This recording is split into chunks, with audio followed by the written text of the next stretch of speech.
Hello everyone. आप देख रहे हैं प्लेटफॉर्म क्रिकेट खिलावार और मैं हूं आपके साथ रमन।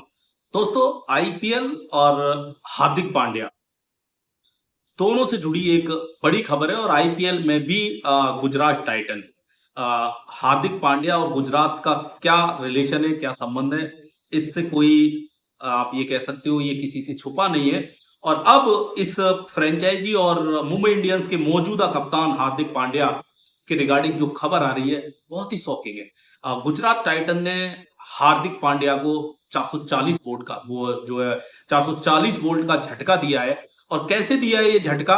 क्योंकि हार्दिक पांड्या जिस तरह की कंडीशंस, जिस तरह का माहौल या जो खबरें चल रही हैं, आप देख रहे हैं हार्दिक पांड्या को लेके आईपीएल के रिगार्डिंग रोज नई नई खबरें आती हैं। हार्दिक इस टीम के साथ ट्रेड हो रहा है, हार्दिक इस फ्रेंचाइजी के साथ ट्रेड हो रहा है। लेकिन अब जो इंडियन एक्सप्रेस की खबर है उसके मुताबिक हार्दिक का डिस्कशन जो है वो गुजरात में जाने के लिए हुआ है। हार्दिक गुजरात वापस जाना चाहते थे।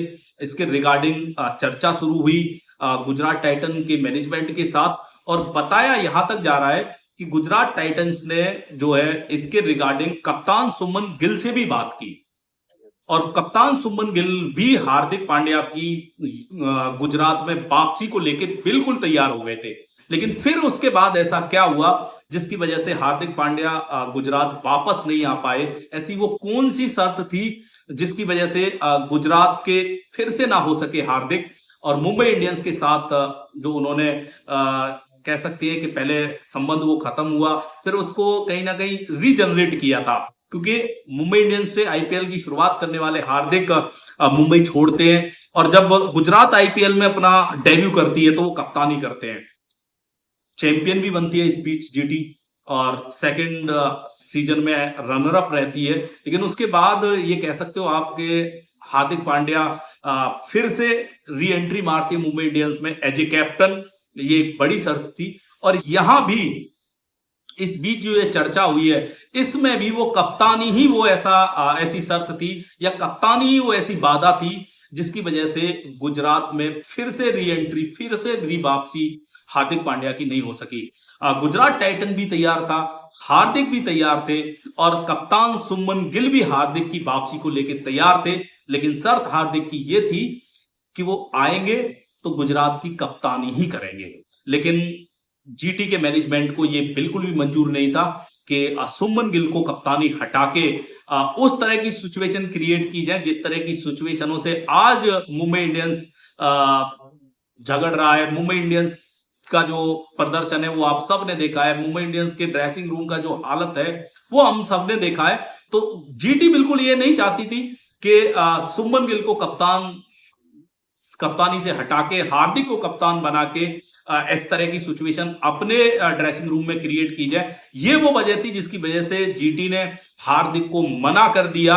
और ये वो झटका था हार्दिक के लिए 440 वोल्ट का, जिसको लेके आप ये कह सकते हो कि ये सोचा नहीं होगा हार्दिक ने कि जीटी उनके साथ ऐसा कर सकती है।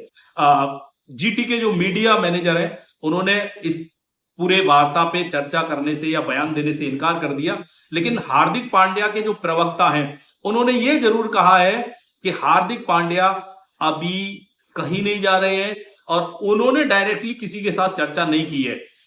बट उन्होंने साथ में ये भी ऐड किया है कि हार्दिक पांड्या को लेके जिसकी भी चर्चा हुई है वो मुंबई इंडियंस से डायरेक्ट हुई है। इसका मतलब ये है कि हार्दिक पांड्या जाने वाले हैं, कहीं ना कहीं चर्चा चल रही है और मुंबई इंडियंस भी उनसे आगे बढ़ के अब देखना शुरू कर चुकी है। यह चीज तो क्लियर हो जाती है क्योंकि कुछ दिन पहले तक मुंबई इंडियंस ये कह रही थी कि अभी हार्दिक को लेके हमने कोई डिस्कशन किया ही नहीं है।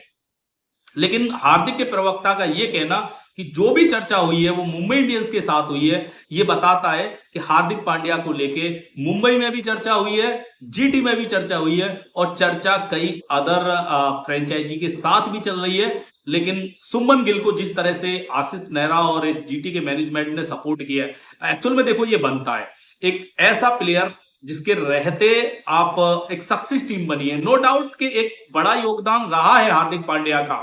और मैंने कई बार ये कहा है कि हार्दिक पांड्या अगर जीटी में रहते तो वो ज्यादा बड़ा नाम साबित होते, क्योंकि मुंबई इंडियंस तो पहले ही एक ब्रांड था।